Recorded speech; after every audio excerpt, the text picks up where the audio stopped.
मेरो कुरा नसकिँदै उसले मलाई अँगालो हाली र भक्कानिएर रुन थाली। एकछिन बाटुलीलाई यो के भयो, मैले कतै भन्न नहुने कुरा पो भने कि म सोच्न थाले। केही समय एक अर्काको अँगालोमा बाँधिएपछि हामी लजाउँदै छुट्यौं, किनकि आजसम्म हामी यति नजिक कहिले भएका थिएनौं। हामी बीच लामो मौनता छायो। बोल्ने धेरै कुराहरू थिए, तर हामीले बोलिरहने आवश्यकता ठानेनौं। केवल हाम्रा आँखाहरू बोलिरहे। पहिलो पटक हामी हात समातेर हिँड्यौं।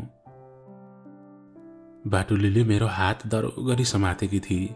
सायद हात छुट्यो भने फेरि म सडकको बीचमा पुग्छु भन्ने उसलाई डर थियो। उसले यति दरो समातेकी थिए कि मेरो हात दुखिरहेको थियो, तर मायामा यति पीडा त सहनुपर्छ भनेर केही भनिन। सहनुपर्छ नि, हैन? मलाई यो गाडी भन्ने चीज पटक्कै मन पर्दैन। संसारमा सबैभन्दा बढी हतारो यसलाई हुन्छ। कहाँ पुगेर के गरौँला भन्ने हतार होला यसलाई।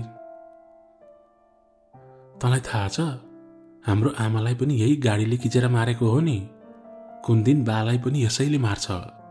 बाटुलीको अनुहार एकाएक कालो निलो भयो। अमिलो मुख बनाई र राजमार्गमा गुडिरहेका गाडीहरूतिर हेरेर पिच्च थुकी। मेरो हातमा बाटुलीको पानीको बोतल थियो। मलाई केही नभनी मेरो हातको बोतल तानी र अलिकति मात्र बाँकी रहेको पानी पिउन थाली। मैले पुलुक्क उनको अनुहारमा हेरे। बाटुलीले के भयो को शैलीमा आँखी भाउ उचाली। पानी त जुठो थियो। के भयो त? जुठो खान नहुने हो र? जुठो खायो भने झन् माया बढ्छ। बाटुलीले घुट घुटी पानी पिइरहेको हेरिरहे। अनि मैले पनि हौसिँदै भने, हो र? खै ले त, म पनि खान्छु तेरो जुठो। अलिकति भए पनि माया बढ्छ कि। अब पुलुक्क हेर्ने पालो बाटुलीको थियो। मलाई हेरेर मुस्कुराई। सायद उसले कुरा बुझी। हामीले अन्जानमै एकअर्कालाई आफ्नो माया जताइसकेका थियौं। बाटोभरि बाटुलीले आफ्ना विगतका कथाहरू सुनाई। कति पहिल्यै सुनिसकेको थिएँ भने कति बिल्कुल नयाँ र व्यक्तिगत पनि थिए। सडक दुर्घटनामा आमाको मृत्युपछि बाले रक्सी खान सुरु गरेको, बाकै कारणले ऋणमा डुब्नु परेको र साउको पैसा तिर्न नसकेपछि भएभरको सबै जग्गा जमिन बेचेर यता आएको सबै कुराहरू नछुटाई सुनाई। बाटुली त्यही केटी हो जोसँगको हिजो बिताएको समयमा र आज बिताइरहेको समयमा आकाश र जमिनको फरक परिरहेको थियो। बाटुलीको कुरा सुनिरहँदा मलाई कुनै चलचित्रको कथा सुनिरहेको जस्तो लागिरह्यो। सलाङघाट बजार आइपुग्न लाग्दा झमक्क साँझ परेको थियो। घर नजिकै आइपुग्न लागेपछि बाटुलीले आफ्नो हात छुटाउन खोजी, तर मैले सजिलै छोड्नेवाला थिइन। हात छोड्नु पर्दैन कि हात घरै लैजाने विचार छ राजकुमारको? जाने भए त के हात मात्रै राजकुमारीलाई नै लैजाने मन छ नि? मैले पनि मौकामा दाउ छोपिहाले। बाटुली मेरो नजिकै आई, मेरो कान नजिकै आएर बिस्तारै फुसफुसाई, तँसँग हिम्मत छ भने पर्खी बस।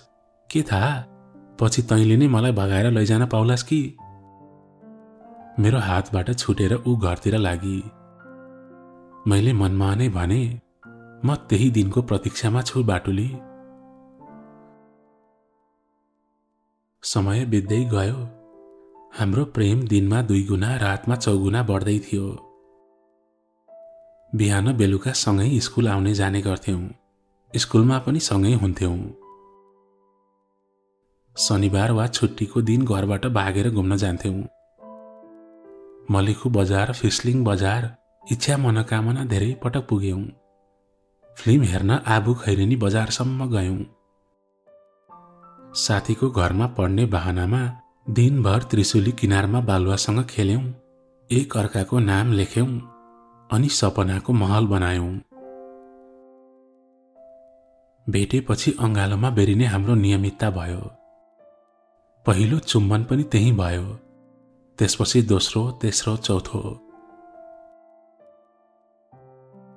माया जति गरे पनि नपुग्ने रहेछ, जति दिए पनि नघट्ने रहेछ। मनमा सधैँ मायाको प्यास रहिरहने, आँखामा उसकै तस्बिर नाचिरहने। हामी एक अर्काको गहिरो मायामा डुबेका थियौं। पुसको महिना थियो। स्कुलबाट ढिलो घर आएकोले आमा कचकच गर्दै हुनुहुन्थ्यो। होटलको काम सकाएर म आफ्नो कोठामा छिरे। निन्द्रा पटक्कै लागेन। आँखा अगाडि खाली बाटुलीले भनेका कुराहरू घुमिरह्यो।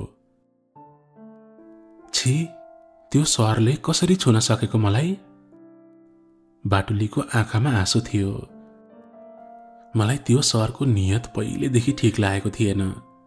बाटुलीलाई मात्र होइन, स्कुलका अरू सोझी केटीहरूलाई पनि छुने, शरीरमा मुसार्ने, फकाउने गर्थ्यो।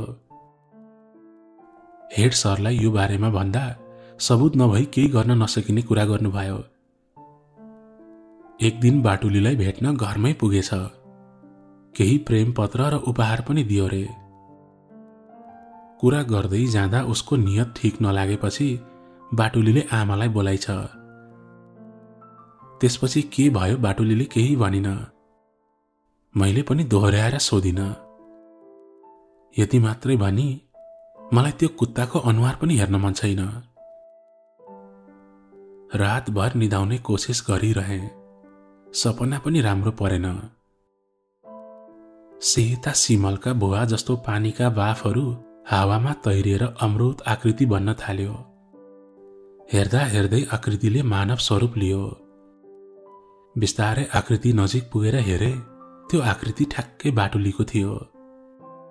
सेतो एकसरो कपडामा मेरो अगाडि बाटुली उभिएकी थिए। उनको ओठ, गाला र आँखा सुनिएका थिए। कपाल फुक्का छोडिएको थियो। घाँटीमा गहिरो नीलडाम थियो। यस्तो लाग्थ्यो भर्खरै कसैले उनलाई घाँटीमा डोरीले तान्दै ल्याएको थियो। उनको हात पछाडि बाँधिएको थियो। उनी केही नबोली एकहोरो मलाई नै हेरिरहेकी थिइन्। यति राति उनलाई यस्तो अवस्थामा देख्दा मेरो दिमागले केही सोच्न सकेन। बाटुलीलाई मैले बोलाउन खोजे, तर मेरो घाँटीबाट कुनै आवाज नै निस्किएन। म छिटो छिटो हिँडेर ऊ भएको ठाउँमा पुग्न चाहन्थे, तर मेरा पाइलाहरू सर्न मानिरहेका थिएनन्। हेर्दा हेर्दै बाटुली बिस्तारै सडकबाट तल त्रिशुलीको किनारतिर झरिन्। उनलाई रोक्न मैले धेरै कोसिस गरेँ, तर मेरो न बोली फुट्यो न पाइला अघि बढ्यो। बाटुली त्रिशुली नदीको भेलमा मिसी र पानीसँगै बग्दै गई। अन्तिम पटक मेरो आवाज खोल्यो। मैले जोडले बाटुली भनेर चिच्याएँ। म निन्द्राबाट झल्यास्स बिउजिएँ। शरीर पसिनाले लपक्क भिजेको रहेछ। घाँटी सुकेर थुक पनि निल्न नसक्ने भएको रहेछु। सिरानी छेउमा पानीको सानो जग थियो, त्यसलाई रित्याएँ। अनुहारको पसिना पुछेर मनमनै भगवानलाई पुकारेँ, हे प्रभु, यो सपना सपनामै सीमित रहोस्, कहिले पूरा नहोस्। जाडो याम सुरु भइसकेको थियो। दिनहरू छोटो हुँदै थिए र रातहरू लम्बिँदै थिए। यही बीचमा स्कुलले एसएलसीको तयारीको लागि बिहान बेलुका थप ट्युसन कक्षा पनि राखिदिएको थियो। अब हाम्रो स्कुल आउने जाने समय फेरिएको थियो। बिहान 6 बजे नै घरबाट हिँड्नु पर्थ्यो अनि बेलुकी 5 बजेसम्म स्कुलमै हुन्थ्यौं। बाटुलीलाई उनका बाले नै ल्याउने लाने गर्न थालेका थिए। प्राय बिहान बेलुका म मात्रै हुन्थे स्कुल जाने आउनेमा। बाटुलीको म प्रतिको व्यवहारमा पनि केही परिवर्तन आएको थियो वा यो मेरो आफ्नो मनको भ्रम थियो। बाटुली म आफूबाट टाढा हुँदै गएको महसुस गरिरहेको थिएँ, किनकि मेरो स्कुलमा साथीहरू र सरहरूसँग सधैँ झगडा परिरहन्थ्यो। म सबैजनालाई आफ्नो शत्रु देख्थेँ। ती सबै कतै न कतै बाटुलीसँग जोडिन आउँथे र तिनीहरू बाटुलीबाट मलाई छुट्याउन कोसिस गरिरहे झैं लाग्थ्यो। माघको आखिरतिर प्री बोर्डको परीक्षा आयो। परीक्षा स्कुलमै हुने भयो। सबैले खूब मेहनत गरेर पढे, राम्रोसँग परीक्षा लेखे पनि। मेरो भने हालत उही थियो। पढाइमा फिटिक्कै मन थिएन। किताब खोलेपछि किताबको पानाभरि बाटुली नाचिरहन्थे। रातमा ऐठन हुन्थ्यो, राम्रोसँग निदाउन सक्दिन थिए। प्राय एउटै सपना दोहोरिरहन्थ्यो। यस सपनाको बारेमा कसैलाई पनि केही भन्न सकिरहेको थिइन। आज परीक्षाको अन्तिम दिन थियो। जसो तसो गरी परीक्षा दिए। सबै साथीहरूलाई पर्सि स्कुलमै भेट्ने गरी हामी छुट्यौं। धेरै दिनपछि आज बाटुली र म सँगै थियौं। मैले बाटुलीको हात समाते, उनी झस्किन्। उनको आँखामा डर थियो, एकदम अजीब खालको। आज भोलि उनी पहिलेको जस्तो हाँस्न छोडेकी थिइन्। केही सोध्यो भने पनि झर्किने गर्थिन्। सकेसम्म म केही नबोली बस्थे। कहिले काहीँ चिठी लेखेर पठाउँथिन्। चिठीहरू निकै भावुक हुन्थे। चिठीका पानाहरू ओसिला हुन्थे। सायद आँसुमा डुबेर लेखेकी थिइन् होला। तिमीलाई के भाछ आज भोलि? मैले बाटुलीलाई सोधे। केही भएको छैन मोटु। ऊ माया गरेर बोलाउँदा मलाई मोटु भन्थे। आमालाई सधैँ सपनीमा देख्छु। केही बोल्नुहुन्न, खाली मलाई हेरेर रोइरहनुहुन्छ। यस्तो हालतमा आमालाई देखेपछि मलाई रातभरि रुन मन लाग्छ। ऊ बोल्दा बोल्दै सुकसुकाई। हाम्रो पवित्र प्रेमको 6 महिना मात्र भएको थियो, तर यो बीचमा हाम्रो सम्बन्धमा धेरै उतार चढावहरू आइसकेका थिए। बाटुलीको परिवारमा झन समस्या थपिएको थियो। बासँग झगडा परेपछि कान्छी आमाले पनि घर छोडेर जानुभएको थियो। भाइलाई पनि मामा घर लगेर राखिदिनु भयो, अनि बा आफै दिन रात रक्सीको नशामा डुब्नुभयो। होटल चलाउन नसकेर बन्द भयो। घर खर्चको लागि गाउँभरि ऋण थपियो। बाटुलीको घरको हालत बिग्रदो थियो, अनि हाम्रो एसएलसीको परीक्षा पनि नजिकिँदै थियो। यस्तो परिस्थितिमा को हाँस्न सक्छ होला र? बाटुलीको कुरा सुनेपछि मनमा गाँठो पर्यो र ऊ प्रतिको माया झन बढेर गयो। कान्छी आमा पढ्न चाहनुहुन्थ्यो। बाले बिहे गर्ने बेलामा घरमा कोही छैनन्, जति पढ्न मन लाग्छ पढाउँछु भन्नुभएको रहेछ। पछि आफूलाई झुटो बोलेर फसाएको थाहा पाए पनि घर फर्किन सक्नु भएन, किनकि उहाँको आमा बा दुवै हुनुहुन्न। फर्किएर गए दाई भाउजूले बस्न दिनुहुन्न। त्यसैले सबै सहेर बस्नु भएको थियो। जति भन्दा पनि बाले नमानेपछि मलाई पढाउनुहोस् पनि भन्नै छोडिदिनु भयो। उहाँ बेला बेला मेरो किताब सुमसुमाएर रुनुहुन्थ्यो। बा कान्छी आमाबाट सन्तान चाहनुहुन्थ्यो, तर आमाले मान्नु भएन। हामी दिदी भाइलाई नै आफ्नो सन्तान मानेर हुर्काउँछु, मलाई अर्को जन्माउन मन छैन भन्नुहुन्थ्यो।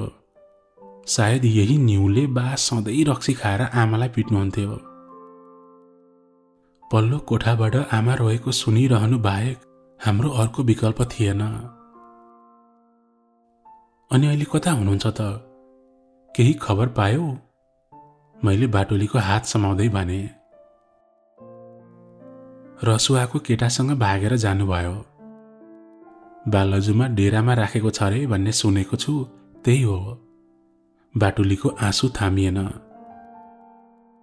मैले सम्झाउन हर कोसिस गरे, तर सकिन।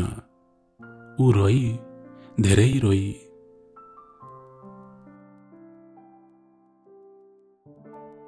प्री बोर्ड सकिएपछि स्कुल जानु पर्दैन थियो। अब बाँकी समय घरमै बसेर पढ्नु भनेर स्कुलले हामीलाई छुट्टी दिएको थियो। दिनहरू त्यत्तिकै बितिरहेका थिए। बाटुलीसँग पनि भेट भइरहेको थिएन। बेला मौकामा म उनको घर छेउछाउ घुमिरहन्थे। बाटुलीका बा दिनभरि घरमै हुने भएकाले मलाई देखे पनि उनी भेट्न आउन सकिनन्। हामी टाढैबाट हेराहेर गरेर मन बुझाउँथ्यौं। रिजल्ट आएको दिन फेरि स्कुलमा हाम्रो भेट भयो। सबै साथीहरू मस्त रमाइरहेका थिए। सबैको नतिजा सोचेको जस्तै राम्रो आएछ। बाटुली तेस्रो भइछ। मलाई 2टा विषयमा लागे पनि स्कुलले एसएलसी दिन चाहिँ पठाउने भयो। हेड सरले अफिस कोठामा बोलाएर सम्झाउनु भयो। उहाँको कुरा सुन्दा मलाई आफ्नै बाले सम्झाएको जस्तो लाग्यो, किनकि त्यसरी आजसम्म मलाई अरू कसैले सम्झाएको थिएन। म शिर झुकाएर उहाँको कुरा सुनिरहेँ। उहाँले ल जाऊ भनेपछि लुरु लुरु बाहिर आए। बाटुलीबाट थाहा पाएँ एसएलसी दिएपछि उनको बिहे गरिदिने कुरा गरेका रहेछन् घरमा।